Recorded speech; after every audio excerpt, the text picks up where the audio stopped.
நடைபாதையின் 5ஆம் நாள். இன்றைய தலைப்பு ஊக்கம்.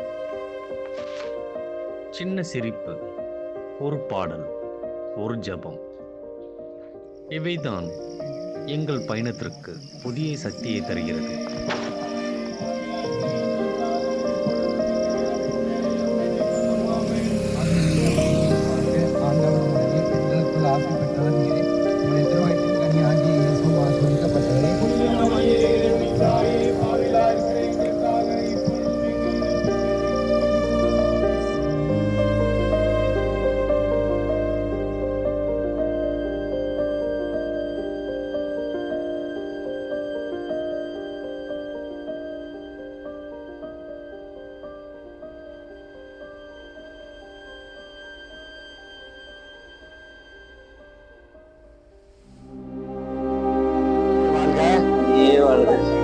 என் பேர் கிறிஸ்டோபர். நாங்கள் திருவை புனித ஆரோக்கிய எண்ணெய் பங்கிலிருந்து வருகிறோம். திருவேற்காடு புனித ஆரோக்கிய எண்ணெய் பங்கிலிருந்து வருகிறோம். நாங்கள் 16 ஆண்டுகளாக இந்த யாத்திரையை தொடங்கி இருக்கிறோம். ஃபர்ஸ்ட் நான் மட்டும்தான் முதல்ல வந்த ஒரே ஒரு ஆளு. அந்த நேரத்துல வரணுங்கிற ஏதோ ஒரு எல்லாரும் போறாங்களே வரணுங்கிற எண்ணத்துல வந்தேன்.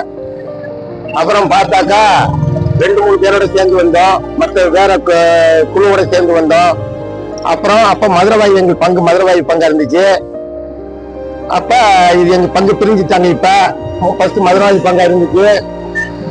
மதுரவாயி பங்கா இருக்கும்போது நாங்க ஒரு 3 பேர் சேர்ந்தோம். அப்புறம் 5 பேர் சேர்ந்தோம். வேற குழுவுல வந்தோம். அப்புறம் 10 பேர் சேர்ந்தும் போது எங்களுக்குள்ள ஒரு இயக்கம் ஏற்பட்டுச்சு. நம்ம எல்லா பங்குல இருந்து போறாங்களே, நம்ம பங்குல இருந்து ஒரு குழு இல்லையே, இதை எப்படி நம்ம ஏற்படுத்தணுங்கிற ஒரு எண்ணம், ஒரு ஏக்கம் வந்துச்சு. அந்த ஏக்கமானது என்னாச்சுனாக்கா ஒரு குழுவா ஏற்படுத்தணும்னு சொல்லி ஃபர்ஸ்ட் நாங்க 10 பேர் சேர்ந்ததும் திருவை வழித்துணை புனித ஆரோக்கிய எண்ணெய் பாத யாத்திரை குழு. அப்ப 10 பேர் போனோம். மறு வருஷம் 20 பேர் வந்தோம். அப்படி இப்படியே பெருகி இன்னைக்கு கிட்டத்தட்ட 100கணக்கான பேர் நாங்க வந்துகிட்டு இருக்கோம். ஆனா மாலை நிறைய அற்புதங்கள் செய்யறாங்க. நாங்க இந்த யாத்திரை வரும்போது எவ்வளவு கஷ்டப்பட்டு வர்றோம். எங்கள்கிட்ட நாங்க வரும்போது ஒவ்வொருத்தரும் எங்கள்கிட்ட சொல்றாங்க, எங்களுக்கு இந்த மாதிரி ஜெபிங்கன்னு சொல்லி ஜெபித்த நாங்க அவங்களுக்காக ஜெபிக்கும் போது ஒவ்வொரு நாளும் நாங்க ஜெபிச்சுட்டு வரும்போது அந்த அன்னை மரியாளுடைய பரிந்துரையினால் அந்த குடும்பத்துக்கு குடிகாரங்க மனம் திரும்பி இருக்காங்க. குழந்தை இல்லாத குழந்தை வரம் கிடைச்சிருக்குது. கர்ப்பசிரிகளுக்கு சுகப்பிரசவம் இருக்குது. மற்றும் நிறைய வேலை, தொழில், பிள்ளைகளுடைய கல்வி மற்றும் அவங்க நினைக்கிறதெல்லாம் நடக்கிறதுனால எங்கள்கிட்ட ஒவ்வொரு நாளும் ஒவ்வொரு வருஷமும் எங்களை அவங்க வேண்டிக்கிறாங்க. அவங்களுக்காக நாங்க வேண்டிட்டு வரோம். தாராள மனசோட எங்களுக்கு உணவுக்காக இது மட்டும் இல்லாம நாங்க வழிதோறும் அன்னதானம் வழங்கிட்டு வரோம். எங்க பகுதியில இருந்து முதல் நாள் கூடுவாஞ்சேரியில தொடங்கி வேளா நகர் வரையும் அன்னதானம் போட்டு வரோம். 3 வேளைக்கும் போட்டு வரோம். காலையில டீ கொடுக்குறோம், பிஸ்கட் கொடுக்குறோம். அது மட்டும் இல்லாமல் இது மக்கள் அனைவரும் கொடுக்கறாங்க. இது கொடுக்கறது யாருன்னாக்கா ஒரே எங்க சர்ச்சில் உள்ளவங்க மட்டும் கிடையாது, நிறைய பேர் கொடுக்கறாங்க. ஜாதி மதம் பேதம் எல்லாம் பாக்குறது கிடையாது. கொடுக்கற நல்ல மனசோட கொடுக்கறாங்க. ஆனா அவங்க கொடுக்கும் போது ஒவ்வொருத்தரும் சாப்பிட்டுட்டு அவங்களுக்காக அதை நன்றி சொல்லிட்டு போகும்போது நாங்க நினைச்சுக்குவோம், அந்த நன்றி ஃபுல்லா அந்த கொடுத்தாங்க பாருங்க, எவ்வளவு உதவி செஞ்சாங்க பாருங்க, வேண்டிக்கிட்டு கொடுத்தாங்க பாருங்க, அவங்களுக்கு போய் சேருதுங்க. கண்டிப்பா இது பெரிய அவங்களுக்கு எல்லாம் எங்களுக்கு கிடைச்ச ஒரு கிஃப்ட்.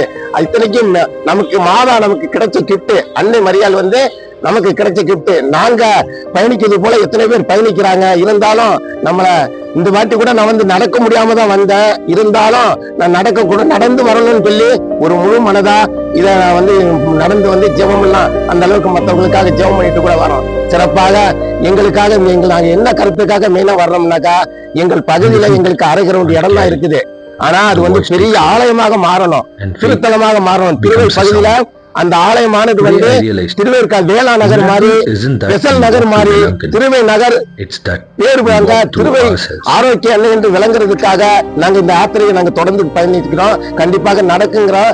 நாங்களும் நம்பி இருக்கிறோம். மற்றும் இதுக்காக உழைக்கின்ற இந்த இடம் வாங்கணும்.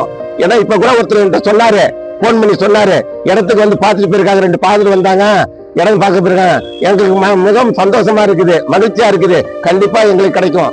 இந்த இடம் கிடைக்கும். அது மட்டும் இல்லாமல் நாங்க வருகிற ஒவ்வொருவருக்காகவும் ஜெபிச்சுக்கிட்டு வர்றோம்.